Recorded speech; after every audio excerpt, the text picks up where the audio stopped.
যদি আপনার মনে হয় যে দেয়ালে পিঠ ঠেকে গেছে, কেউ কিছু করতে পারছে না আপনার জন্য, আপনি পরিপূর্ণ ইয়াকিনের সাথে, দৃঢ় বিশ্বাসের সাথে এই 4টা আমল নিয়মিত করবেন। এবং আমি বহু মানুষকে পার্সোনালি এটার পরামর্শ দিয়েছি, ওনারা আমল করেছেন, আমল করে উপকৃত হয়েছেন। এরকম বহু মানুষ আছেন, বৃদ্ধ মানুষ, বাবা ক্যান্সারে আক্রান্ত হয়েছেন অনেক দেরিতে, আল্লাহ তাআলা অলৌকিকভাবে সাহায্য করেছেন। হ্যাঁ, কখনো যদি আল্লাহ তাআলা এই আমলগুলো করার পরও আমার বিপদ দূর না করেন, তাহলে হয় আমার আমলের মধ্যে কোনো ত্রুটি ছিল, অথবা আমার এই বিপদ দূর না হওয়ার মধ্যে আমার জন্য কোনো কল্যাণ নিহিত ছিল। আল্লাহ তাআলা আমার দোয়া কবুল করে যে উপকার হতো তার চাইতে বেটার কিছু হয়তো আমাকে দিবেন, এই ইয়াকিন একজন ইমানদারের থাকবে। সে 4টা আমলের 1 নম্বর হলো ইস্তেগফারের আমল। ইস্তেগফার, আপনি ফেসে গেছেন কোনো জায়গায়, কোনো উপায় পাচ্ছেন না, আপনি ইস্তেগফার করতে থাকেন। আস্তাগফিরুল্লাহ ওয়া আতুবু ইলাইহি, আস্তাগফিরুল্লাহ ওয়া আতুবু ইলাইহি, আস্তাগফিরুল্লাহ ওয়া আতুবু ইলাইহি, আস্তাগফিরুল্লাহ, আস্তাগফিরুল্লাহ, আস্তাগফিরুল্লাহাল্লাযী লা ইলাহা ইল্লা হুয়াল হাইয়ুল কাইয়্যুম ওয়া আতুবু ইলাইহি ওয়া লা হাওলা ওয়া লা কুওয়াতা ইল্লা বিল্লাহ। আল্লাহুম্মা আনতা রাব্বী লা ইলাহা ইল্লা আনতা খালাকতানি ওয়া আনা আবদুকা ওয়া আনা আলা আহদিকা ওয়া ওয়া'দিকা মাসতাতা'তু আউযু বিকা মিন শাররি মা সানা'তু আবুউ লাকা বিনি'মাতিকা আলাইয়া ওয়া আবুউ লাকা বিযামবি ফাগফির লি ফাইন্নাহু লা ইয়াগফিরুয যুনুবা ইল্লা আনতা। সাইয়্যিদুল ইস্তিগফার। এভাবে যে কোনো ইস্তেগফার করতে থাকেন, আপনি বেশি বেশি করে আল্লাহর কাছে ইস্তেগফার, ক্ষমা প্রার্থনা করতে থাকেন, খুব বেশি। আপনার 2 ঠোঁটে অনবরত আপনি চাইতে থাকেন আল্লাহর কাছে ক্ষমা। এই ইস্তেগফার সম্পর্কে নবী করিম সাল্লাল্লাহু আলাইহি ওয়াসাল্লাম বলেছেন, মাল্লাজিমাল ইস্তেগফার, যে ব্যক্তি ইস্তেগফারকে আঁকড়ে ধরবে, আঁকড়ে ধরা মানে কি, এটা ছাড়বে না, সে পড়তেই থাকবে অনবরত। টয়লেটে যাওয়ার সময়টা, ঘুমের সময়টা, খাওয়ার সময়টা বাদে, অবসর নামাজের সময়টা বাদে, সারাক্ষণ সে ইস্তেগফার পড়বে।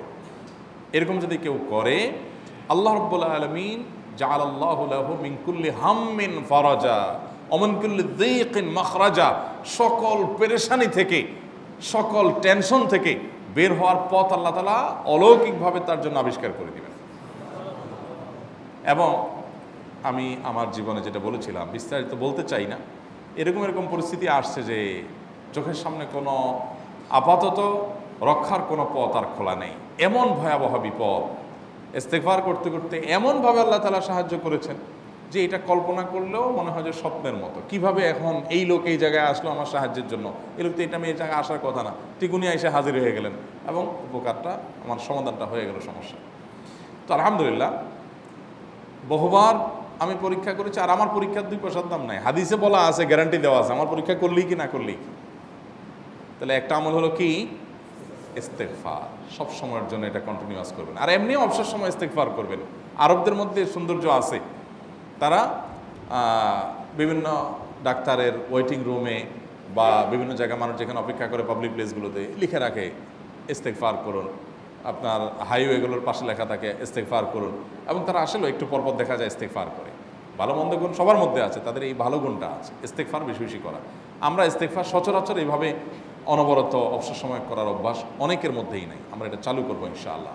বিশেষ করে যখন কোনো সমস্যা হবে, তখন ইস্তেগফার চলতে থাকবে মুখে অনবরত। ধীরে ধীরে মহব্বতের সাথে নিজেকে, নিজের পাপ অপরাধগুলোর কথা স্মরণ করে আল্লাহর কাছে মাফ চাইতে থাকবো, পেরেশানি দূর হবে ইনশাআল্লাহ। 1 নাম্বার 2, দুরুদ। নবী করিম সাল্লাল্লাহু আলাইহি সাল্লামের প্রতি দুরুদ পাঠ করা, এটা যদি আপনি নিয়মিত করতে থাকেন মহব্বতের সাথে, আল্লাহুম্মা সাল্লি আলা মুহাম্মদ ওয়া আলা আলি মুহাম্মদ কামা সাল্লাইতা আলা ইব্রাহিম ওয়া আলা আলি ইব্রাহিম ইন্নাকা হামিদুম মাজিদ, আল্লাহুম্মা বারিক আলা মুহাম্মদ ওয়া আলা আলি মুহাম্মদ কামা বারাকতা আলা ইব্রাহিম ওয়া আলা আলি ইব্রাহিম ইন্নাকা হামিদুম মাজিদ। আপনি একবার ছোট দুরূদ যদি পড়েন, সাল্লাল্লাহু আলাইহি ওয়াসাল্লাম, সাল্লাল্লাহু আলাইহি ওয়াসাল্লাম, আল্লাহুম্মা সাল্লি আলা মুহাম্মদ ওয়া আলা আলি মুহাম্মদ, শুধু এইটুকু পড়েন।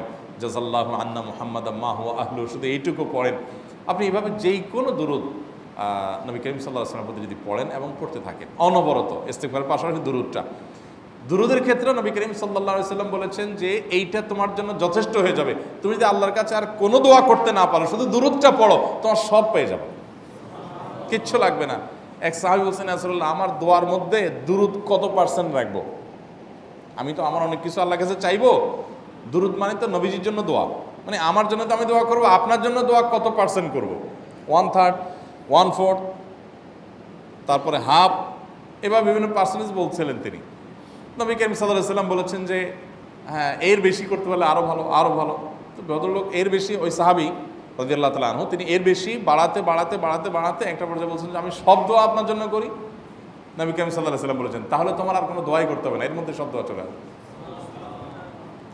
কারণ আপনি যদি বলেন আল্লাহ আপনার নবীর প্রতি আপনি রহমত নাজিল করেন, আপনার নবীর প্রতি আপনি শান্তি নাজিল করেন, আপনি যেটা দোয়া করেন, তো আল্লাহকে আল্লাহর নবীর প্রতি আপনি রহমত নাজিল করতে বললে আল্লাহ তাআলা আপনার প্রতি রহমত নাজিল করবেন কি করবেন না?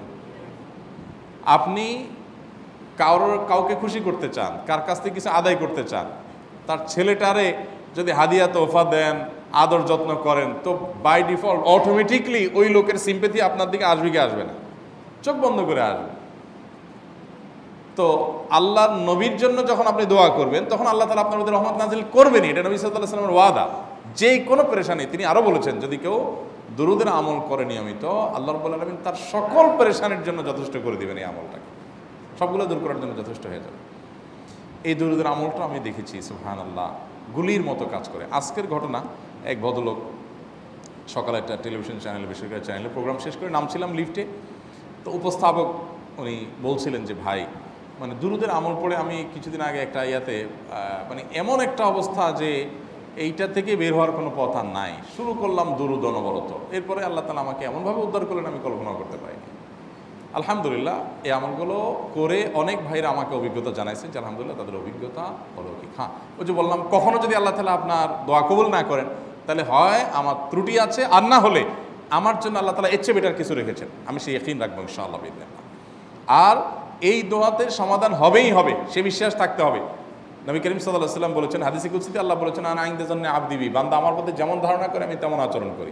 এখন আপনি যদি চিন্তা করেন করে দেখি হয় কি না, দেখি ট্রাই করি, তাহলে ওই আল্লাহ তাআলা বলবেন ঠিক আছে দেখতে থাক। আপনি যদি ইয়াকিন করেন যে না নবী করিম সাল্লাল্লাহু আলাইহি ওয়াসাল্লাম যে বলেছেন অতএব সেটা হবেই, আর আল্লাহ রাব্বুল আলামিনের কাছে আমি ওইভাবেই চাবো যে আল্লাহ দিবেনই, আমি নিয়েই ছাড়বো, ইনশাআল্লাহ গুলি মিস হতে পারে, আপনার দোয়া মিস হবে না। ওই ইয়াকিন, ওই ঈমান আমার মধ্যে আনতে হবে, চেষ্টা করবো তো ইনশাআল্লাহ। তাহলে দুইটা আমল হলো ইস্তেগফার আর দুরূদ। 3 নম্বর আরেকটা আমল হলো দোয়া ইউনুস। দোয়া ইউনুস, লা ইলাহা ইল্লা আন্ত সুবহানাক ইন্নী কুনতু মিনাজ জালিমিন। বেশি বেশি পড়তে থাকবেন, যখন বিপদে পড়বেন ইস্তেগফার আর দুরূদ পড়বেন সবচেয়ে বেশি, আর মাঝে মধ্যে দোয়া ইউনুস, লা ইলাহা ইল্লা আন্ত সুবহানাকা ইন্নী কুনতু মিনাজ জালিমিন। আল্লাহ সুবহানাহু ওয়া তাআলা কোরআনে কারিমে এই দোয়ার পরে বলেছেন ওয়া কাযালিকা নুনজিল মুমিনিন। এই দোয়া পাঠ করার মাধ্যমে ইউনুস আলাইহিস সালামকে পৃথিবীর ইতিহাসের সবচেয়ে অলৌকিক ঘটনা, সকল সায়েন্স, সকল আপনার বিজ্ঞানের তত্ত্ব সবগুলোকে আপনার সবগুলোর বিপরীতে বা সবগুলোকে আপনার ভুল প্রমাণ করে দিয়ে ওই জায়গাটার জন্য আল্লাহ তাআলা ইউনুস আলাইহিসকে মাছের পেটে ঢোকার পর সেখান থেকে আবার জীবিত রেখে বের করেছেন। অক্সিজেন অভাবে তো সেখানে এমনি মারা যাওয়ার কথা, আরও নানা কারণে মারা যাওয়ার কথা, তাই না? কিন্তু আল্লাহ তাআলা তাকে রক্ষা করেছেন, কারণ উনি ওই বিপদে পড়ার পর থেকে এইটা পড়তেছিলেন, লা ইলাহা ইল্লা আনতা সুবহানাকা ইন্নী কুনতু মিনাজ জালিমিন। তো আল্লাহ তাআলা কোরআনে বলেছেন এটা ইউনুস, তার নবী ইউনুস আলাইহিস সালামকে আল্লাহ তাআলা এর মাধ্যমে রক্ষা করেছেন, সেটা তার জন্য খাস না, এটা তার জন্য স্পেশাল না, বরং আল্লাহ বলেছেন ওয়া কাযালিকা নুনজিল মুমিনিন, এটা দিয়ে আমি তাকে রক্ষা করেছি, একইভাবে ঈমানদারদেরকেও এইটার মাধ্যমে রক্ষা করব। এটা বড় অস্ত্র পেয়ে গেলাম। দোয়া ইউনুস বেশি বেশি পড়বো ইনশাআল্লাহ, লা ইলাহা ইল্লা আনতা সুবহানাকা ইন্নী। আমার দেশে আবার দেখা যায় বিপদ হয়ে গেলে তখন হুজুর ভাড়া করে যে ভাই আপনারা সবাই মিলে এটা 1 লাখ বার পড়ে দেন, 1.25 লাখ বার পড়ে দেন, টাকা দিব আপনারা পড়ে দেন। আপনারটা আপনি পড়বেন ভাই, হুজুরদের কাছে দোয়া চান সমস্যা নাই, আর হুজুরদেরকে খাটায়া টাকা দিবেন কেন, এমনি টাকা দিবেন না দিয়া। আর এই দোয়া নিজে নিজে করতে থাকবেন। ইউনুস আলাইহিস সালাম ওই সময় কি লোক ঠিক করছিলেন যে ভাই আপনারা সবাই দোয়া ইউনুস পড়েন, আমি গেলাম, আমি মাছের পেটে গেলাম, আপনারা বসেন সবাই দোয়া ইউনুস পড়া ধরেন, করছেন উনি, ওনারটা উনি করছেন, তো আপনারটা আপনি শুরু করবেন দোয়া ইউনুস না। 4 নম্বর আমল হলো ইয়া যাল জালালি ওয়াল ইকরাম, এটা বিশেষ করে পাঠ করবেন। নবী করিম সাল্লাল্লাহু আলাইহি ওয়াসাল্লাম বলেছেন আলিজু বিয়া যাল জালালি ওয়াল ইকরাম, ইয়া যাল জালালি ওয়াল ইকরাম এইটাকে তোমরা আঁকড়ে ধরবে। ইয়া যাল জালালি ওয়াল ইকরামের মানে কি? এটা আল্লাহকে ডাকা, আর কিছু না, এবং হাদিসে বর্ণিত দোয়া, এটা মাসনুন দোয়া। ইয়া যাল জালালি ওয়াল ইকরাম মানে হে মহা ক্ষমতার অধিকারী, প্রতাপশালী এবং সম্মানের মালিক, এটা বলার মানে হলো আল্লাহর কাছে নিবেদন করা, যেহেতু আপনার প্রতাপ আছে, আপনার জালাল আছে, আপনার বড়ত্ব আছে, হে বড়ত্বের অধিকারী এবং হে সম্মানের অধিকারী, আপনার যেহেতু আল্লাহ তাআলা এটা, আপনার যদি এটা আছে, অতএব হে আল্লাহ আপনি আমাকে এটা দান করুন, আপনার সেখান থেকে আমার প্রতি রহম করুন, আপনার সেখান থেকে আমাকে, আপনার বড়ত্ব থেকে আমাকে আপনি হেফাজত করুন, আপনার একরাম থেকে আমাকে আপনি, তা দিয়ে আপনি আমাকে রহম করুন। তো সেই দোয়া আল্লাহ তাআলার কাছে নিবেদন করতে পারি, ইয়া যাল জালালি ওয়াল ইকরাম। এর পাশাপাশি তাহাজ্জুদের নামাজ এবং যে কোনো নফল নামাজ।